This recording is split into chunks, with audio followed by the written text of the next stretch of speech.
Halo, selamat siang. Berjumpa lagi dengan Dr. Kristiawan, spesialis THT. Di samping saya ada Dr. Tri, spesialis anak, konsultan tumbuh kembang. Saya harus duduk. Selamat siang semua. Iya, jarang kita ya. Iya.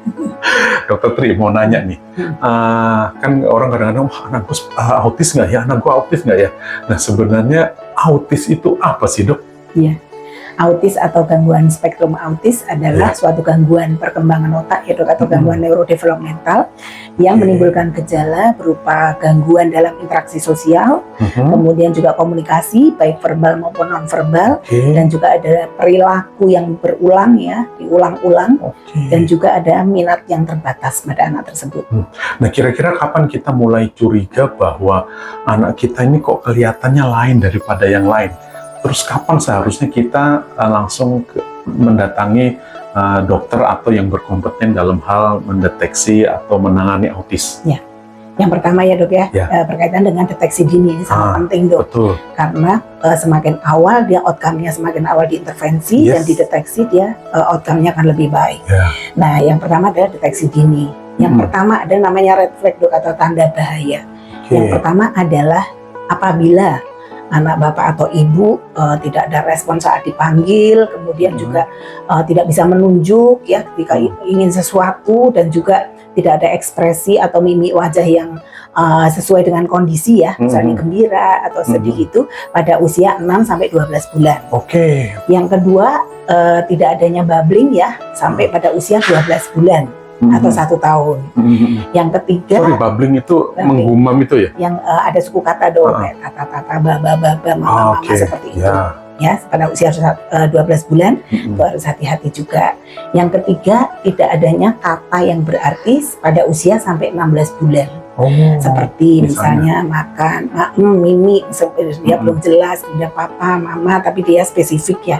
Nah, itu juga harus hati-hati. Nah, itu adalah tanda bahaya juga. Kemudian yang berikutnya adalah tidak adanya kalimat ya, Dok ya, kalimat yang terdiri dari 2 kata pada usia 24 bulan atau 2 tahun ya. Nah, kemudian yang terakhir adalah misalnya mau pipis, mau makan, mau minum, itu mau main, itu namanya kalimat dari 2 kata. Dua kata ya. 2 kata ya, itu pada usia 2 tahun ya, Dok ya.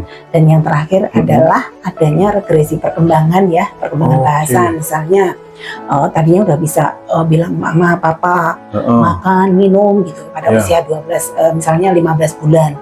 Tapi pas 18 bulan kok tambah nggak ada kontak mata, dia tambah hilang tuh, makin kesana makin nggak fokus lagi.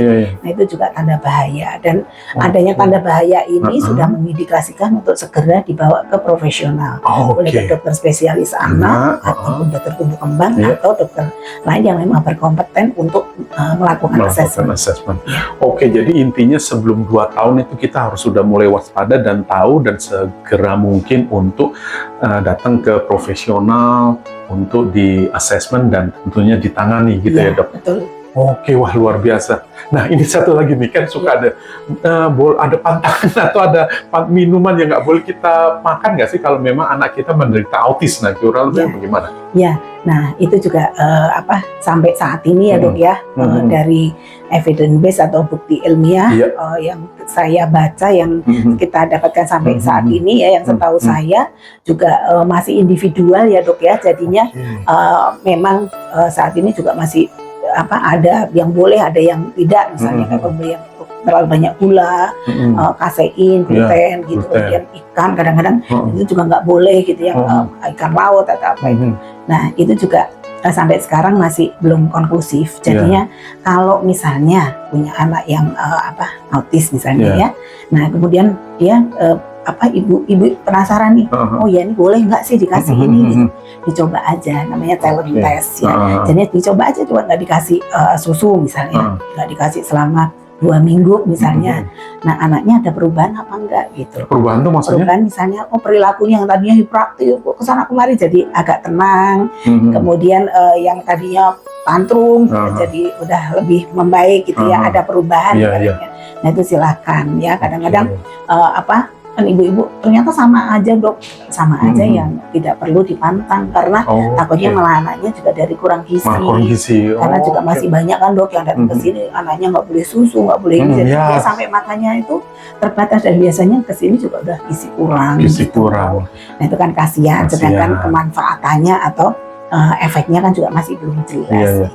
Nah pokoknya pada intinya kalau kita kasih makan itu terus dia anaknya tambah tantrum atau tambah itu berarti kita larang gitu aja.